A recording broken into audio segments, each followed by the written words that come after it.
First ఓ వార్తలాగానో లేకపోతే ఒక అదేదో దాంట్లో ప్రభుత్వాలు ప్రతిపక్షాలు ఈ రూట్లోనే చర్చ నడుస్తున్నాయి, కానీ అసలు విషయాలు పక్కకి వెళ్ళిపోతున్నాయి.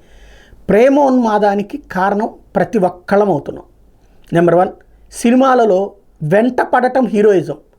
వెంట పడ్డప్పుడు మొదట హీరోయిన్ అసహించుకుంటుంది, ఆ తర్వాత ప్రేమిస్తుంది. హీరో తన్నులు తింటేనో జైలు పాలైతేనో ఇలాంటి సంఘటనలు ఒక స్ఫూర్తిగా తీసేసుకుంటుంది యూత్.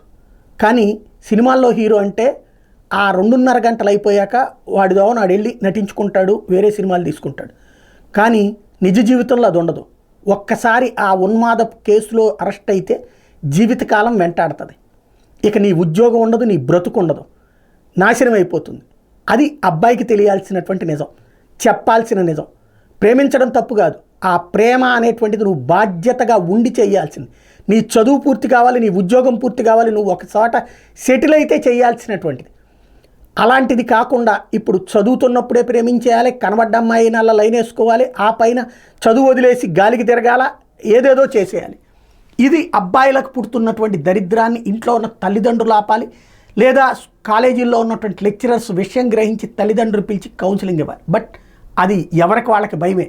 కౌన్సిలింగ్ ఇస్తే టీచర్ల మీద దాడులు చేస్తున్నారు, చెప్పడానికి తల్లిదండ్రులకు భయం అయిపోతుంది. ఫైనల్ లేదా అతి ప్రేమ అవుతుంది. ఇది అబ్బాయిల విషయంలో జరుగుతున్నటువంటి అతిపెద్ద తప్పు. ఇక అమ్మాయిల విషయంలో ఖచ్చితంగా అవతల అబ్బాయి ప్రేమిస్తున్నాను అన్నాడు అంటే కనుక నాకు ఇష్టం లేదు, నా జీవితం ఒక గోల్ ఉంది, నేను ఇట్లాంటి దరిద్ర పని చెయ్యను అని చెప్పాలి. అలా కాకుండా కొన్ని రోజులు చూద్దాం, ముందు ఫ్రెండ్షిప్ చేద్దాం, తిరుగుదాం మనం ఆ తర్వాత అని కనుక ముందుకు వస్తే వాడు ఇంట్లో దొంగతనం చేసైనా లేకపోతే కష్టపడైనా డబ్బులు సంపాదించుకొస్తున్నాడు, అదంతా ఈ అమ్మాయి మీద ఖర్చు పెడుతున్నాడు. ఆ తర్వాత కొన్ని రోజులు పోయాక నాకు నచ్చలేదని ఈ అమ్మాయి చెప్తే అప్పుడు ఎందుకు నచ్చలేదని దాడులకు పాల్పడుతున్నటువంటి పరిస్థితి. చివరికి అమ్మాయిలు ఇక్కడ డబుల్ గేమ్ ప్లే చేయకుండా ఉండాలి.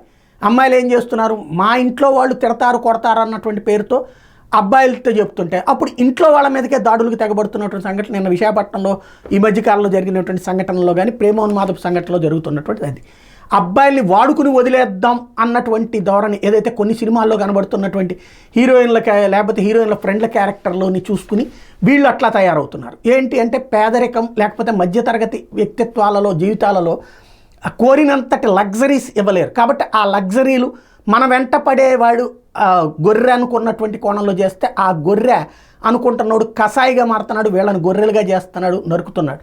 ఇక్కడ ఇది వినడానికి అసహ్యంగా ఉండేటటువంటిదే, బట్ వాస్తవం నిజం. నిర్భయంగా మాట్లాడుకుందాం. ఆడపిల్లలు అబ్బాయిలు ప్రేమించుకోవాలి అనుకున్నప్పుడు ముందు మీ చదువులు పూర్తి చేసుకోవాలి, ఉద్యోగాల్లో స్థిరత్వం సంపాదించుకోవాలి, ఆ తర్వాత ప్రేమించుకుంటే తప్పులేదు. లేదా ప్రేమించుకునేటప్పుడు బాధ్యతగా ఇద్దరు ఉంటే తప్పులేదు. కానీ అదేదో ప్రతీకారాలు సినిమా స్టైల్ ఆఫ్ ప్రేమలతో ఇద్దరి జీవితాలు నాశనం అవుతున్నాయి, ఇరు కుటుంబాల జీవితాలు నాశనం అవుతున్నాయి. అబ్బాయిల విషయంలో అమ్మాయిల కుటుంబాల జీవితంలో, అమ్మాయిల విషయంలో అబ్బాయిల కుటుంబాల విషయాలు నాశనం అవుతున్నాయి. అందరూ సర్వనాశనం అవుతున్నారు. అదే ఇళ్లలో మళ్ళీ ఆడపిల్లలు ఉంటున్నారు. ఈ విషయం మర్చిపోతున్నటువంటి పరిస్థితి.